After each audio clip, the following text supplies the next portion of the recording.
Hello. രാവിലെ തന്നെ ഒരു ചിക്കൻ കറി വെക്കാൻ പോവാണേ. സാധാരണ ഇതൊക്കെ തലേദിവസം വൈകിട്ട് ചെയ്ത് വെക്കേണ്ടതാ. ചിക്കൻ വളരെ കുറവേ ഉണ്ടായിരുന്നുള്ളതുകൊണ്ട് അത് രാവിലത്തേക്കാക്കി. പിന്നെ പെട്ടെന്ന് വയ്ക്കാൻ നമ്മുടെ ഈ കുക്കറല്ലേ ഉള്ളത്.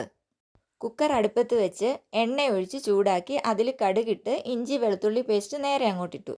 അതൊന്നും മൂക്കുമ്പോൾ 2 സവാള അരിഞ്ഞതും കൂടി ഇട്ട് ഒന്ന് വഴറ്റി കറിവേപ്പിലയും ഉപ്പും കൂടി ഇട്ട് കൊടുക്കാം. വേണമെങ്കിൽ ഈ സമയം തക്കാളിപ്പഴവും ചേർക്കാം.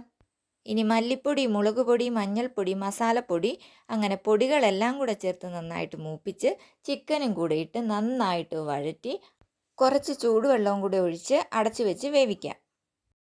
2 വിസിൽ കറി റെഡി ആയിട്ടുണ്ട്. കുറച്ച് ചിക്കനേ ഉണ്ടായിരുന്നുള്ളത് കൊണ്ടാണ് അത് ഇന്നത്തേക്കാക്കിയത്.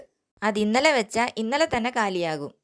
ഈ കുക്കർ ചിക്കൻ ഇതിനു മുമ്പ് ഞാൻ ഒരു തവണ വെച്ച് സക്സസ് ആയതുകൊണ്ടാണ് വീണ്ടും ഒരു തവണയും കൂടെ വെച്ച് നോക്കിയത്. ഇപ്പോഴും സക്സസ് ആയി. ഇത് അപ്പവും കറിയും ഒരേ സമയം റെഡി ആയിട്ടുണ്ട്. ഇനി ഒരു പാത്രം എടുക്കുക, വിളമ്പുക, കഴിക്കുക. ഗ്രേവിയൊക്കെ നല്ല കുറുകി വന്നിട്ടുണ്ടേ. അപ്പോൾ ഇതിൻ്റെ കൂടെ ഒരു ചിക്കൻ പൊരിച്ചതും കൂടെ ഞാൻ എടുത്തിട്ടുണ്ട്. അത് എനിക്കല്ല, മോക്ക് വേണ്ടിയാണ്. അപ്പം മക്കളെല്ലാവരും കഴിച്ചു, ഞാനും കഴിക്കാൻ പോവാണേ. ചാനൽ സബ്സ്ക്രൈബ് ചെയ്യാത്തവർ ഒന്ന് സബ്സ്ക്രൈബ് ചെയ്യണേ. താങ്ക്